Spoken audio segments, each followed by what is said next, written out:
ABC's chief Washington correspondent, Jonathan Karl, will be hosting This Week later on this morning. John, good morning to you. Always great to have you. Let's start with the Epstein saga, overshadowing in part President Trump's trip overseas. Many of his own supporters continue to push for the release of more documents. So what's at stake for him as he tries to turn the page?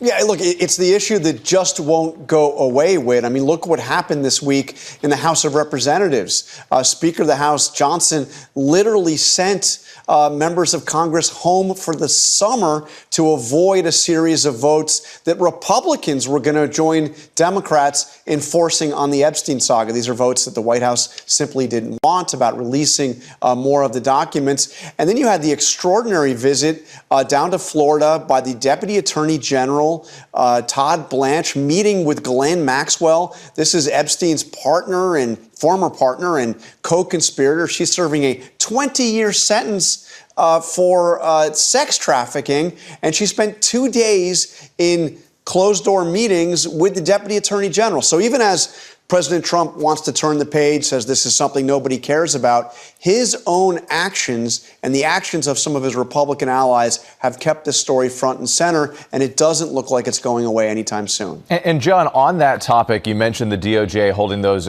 meetings with Ghislaine Maxwell. Any indication that President Trump is actually considering a pardon? Is that on the table?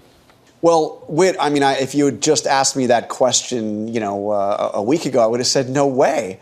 But President Trump has now been asked it a couple of times, a pardon or some kind of a clemency, commuting her sentence, and he hasn't ruled it out. It's an extraordinary thing. Now, look, senior advisors at the White House say there's been no real discussion of this. They don't anticipate anything like this coming. But the mere fact that he hasn't ruled it out, combined with the fact that Epstein's attorney has made it clear that she is very much interested in getting a pardon. And in fact, that appears to be part of her motivation in seeking this meeting with Todd Blanche down in Florida. Who knows? But it would be an extraordinary, to say the least, step by President Trump that would cause severe blowback.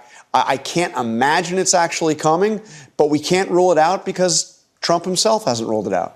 John Karl, as always, thank you so much. We appreciate it. And tune into This Week later on this morning. John speaks with Representatives Ro Khanna and Thomas Massie about their bipartisan push to force a vote on releasing more Epstein case documents. Plus, John also speaks with Save the Children's Gaza humanitarian director Rachel Cummings as aid groups warn of mass starvation in the Gaza Strip. Well, then tell me why for months she was saying that she's going to release the information tomorrow. We made the assumption that the judges would release the order and allow the evidence that they had, that it could be heard. But it's all been sealed. And so if it's been a sealed case, we can't release it until the judges allow us to release it. And you would think common sense would play. That's why they asked for transparency. We want transparency. We want the judges to have transparency in this too. But remember, there was a plea deal that was struck in 2009, way before I was in office, way before Trump was even considering to be in office, way before Pam Bondi was in office, way before Kash Patel was director. 2009, there was a sweetheart plea deal that was made underneath the Obama administration with Epstein. Nope. That was under Bush. That was before Obama.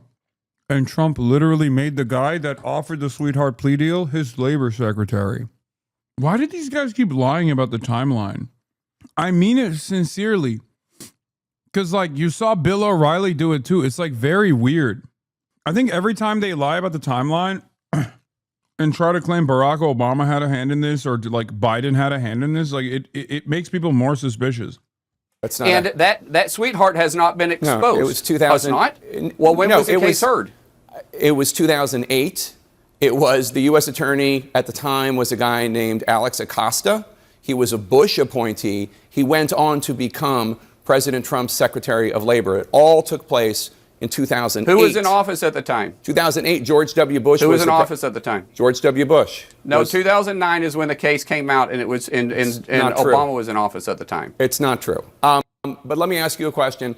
Deputy Attorney General Todd Blanche met this week with Epstein's accomplice, Ghislaine Maxwell, who is serving 20 years in prison for sex trafficking. After the meeting, Maxwell's attorney indicated to reporters that he hopes President Trump will give her a pardon. What do you think of that idea? Will it be a mistake for President Trump to pardon Maxwell? And do you think that she's credible? I don't know enough about Maxwell or the conversation to even weigh in on that. But I'll go back to what you're saying about it wasn't true. The case was sealed in 2009. That's absolutely true. It was heard in 2008. It was sealed in 2009. The point is that the sweetheart deal, which was completed in 2008, was under the Bush administration, U.S. Attorney Alex Acosta. That's why Alex Acosta resigned in the first Bush administration, because the Miami Herald had written this story in 2018. He f***ed up. He meant under the Trump administration. Alexander Acosta, as labor secretary, literally resigned because of the Miami Herald piece. About how Epstein got away with so much. And then in 2019, the U.S. attorney under President Trump, Jeff Berman, in the Southern District of New York, then brought charges against him. So, I mean, there is stuff to say that you could point to that say, like, President Trump did this, right, or President Trump did that. And remember, in 2019, President Trump and his administration called for it to be unsealed at that time, too. It went silent, and not a word was said during the Biden administration. Not a word. Nothing was said during the Biden administration. People can look it up. Okay, except Trump has said a word when he was running for president, and since is saying different words now that he is president. That's the reason why you're on television right now, Mark Wayne Mullen. The sweetheart deal was 2008 during the George W. Bush administration. But I always appreciate your coming on the show. Senator Mullen, thanks for joining us. Yeah. Let me move on to Ghislaine Maxwell. As you know, Mr. Speaker, the Deputy Attorney General spent 2 days interviewing her. She, of course, has been convicted of grooming, recruiting, abusing young teenage girls, along with Jeffrey Epstein. Mr. Speaker, Maxwell's attorney said she answered all questions honestly and truthfully. But do you think that Ghislaine Maxwell can be trusted?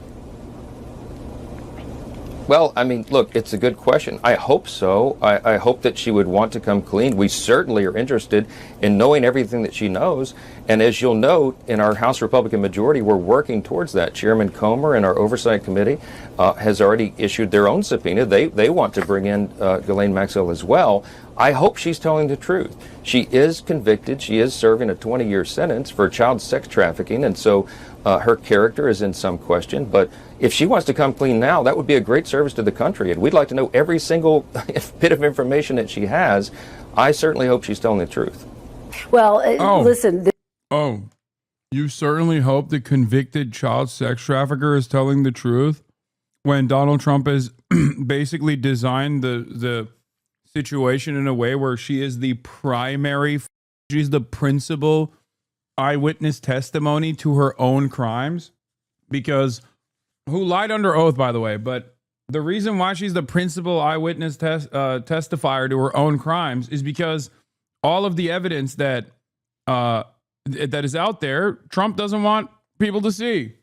This week, President Trump didn't rule out a pardon for Ghislaine Maxwell. Of course, that's one of the big questions looming over all of this. So let me put this to you, Mr. Speaker. Would you support a pardon or a commutation for Ghislaine Maxwell, a convicted sex trafficker? Well, I mean, obviously that's a decision of the president. He said he had not adequately considered that. I won't get in front of him. That's not my lane. My lane is to help direct and control the House of Representatives and to use every tool within our arsenal to get to the truth. I'm going to say this as clearly and plainly and repeatedly as I can over and over. We are for maximum disclosure. We want all transparency. I trust the American people. I and the House Republicans believe that they should have all this information to be able to determine what they will. But we have to protect the innocent. And that's the only safeguard here that we've got to be diligent about. And I'm insistent upon doing so. This motherfucker just can't say no to Trump. That's what this back and forth is. We must protect the American people by releasing a prolific sex trafficker of minors into the wild because her testimony will protect our Jeffrey Epstein affiliated president, who we love a lot. What a spectacular turn of events here, where the Republicans went from kill all pedophiles to like pedophilia is good, actually, and moral in some instances. Have you considered that? Like, that's like how it didn't take that long. It did not take that long to get to this point. Here is Azealia Banks, as you guys know, is a massive Hosberus now. Israel is tapping into only the best and brightest minds here for defending Israel. But of course, when you're in the process of defending Israel, you got to also sometimes defend the Trump-Jeffrey Epstein connection. Here's what she had to say. Okay, in Donald Trump's defense, 14-year-old girls was really only made a social taboo in the 1990s. My grandmother was born in 1927 and had her first child when she was 12. Okay. Teenage pregnancy only became frowned upon with the rise of Jerry Springer, and I can be honest about the fact that I was old enough to choose, seduce, and decided to fuck a grown-ass man when I was 15. I really don't get why women are fronting like they weren't 40-year-olds at 15. Like, come on now. I'm honestly not surprised or mad at Trump for getting some 15-year-old pussy because those were the times. Good night, USA, forever. Now, if he was a 10-year-old, we have a problem. But if the girls were 13 plus, who cares? Move on. Azealia Banks logged onto her Twitter account and wrote those words in defense of Donald Trump, hypothetically doing statutory rape to a minor. That's where we're at. Incredible. I guess my question is, are you open to a pardon or commutation? I mean, Mr. Speaker, the victims referred to Maxwell as Epstein's right-hand woman. Here's what one victim who testified under a pseudonym told the court at sentencing, quote, "The many acts that were perpetrated on me by Epstein, including rape, strangulation, and sexual assault, were never consensual and would not have occurred had it not been for the cunning and premeditated role Ghislaine Maxwell played." Is that someone deserving of a pardon or commutation in any circumstance, Mr. Speaker?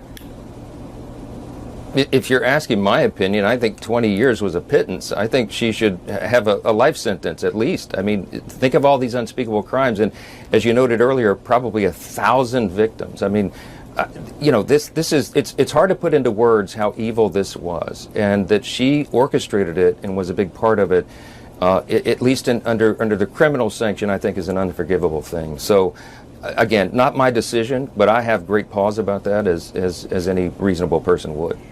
We thank you for watching, and remember, stay updated on breaking news and top stories on the NBC News app or